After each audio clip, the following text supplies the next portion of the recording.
আল্লাহর রহমতে আমি পাপী নই।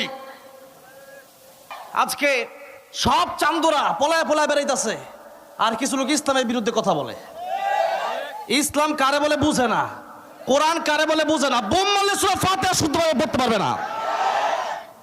এখানে কোরআনের আলোচনা হবে, কোরআনের ব্যাখ্যা হবে, কোরআন তাফসীর হবে। এটা নাট্য মঞ্চ না যে যা মন চায় এখানে বলা যাবে না।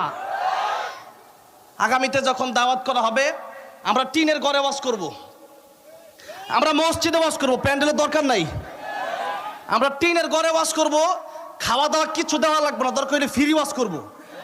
আজকে যে আসছে 1 টাকা নেই নাই, 1 টাকা নেবো না, আল্লাহর জন্য ওয়াজ করব। কিন্তু বাতিলে তো সাথীতে আসতে পারবে না, কোন নাস্তিক মাহফিল আসতে পারবে না, ঠিক কি না? আপনারা ইমান ইমান ইমান বলে, ইমান কি গো মৌলানা সাহেবরা? ধর্মের কোনো পোশাক নেই।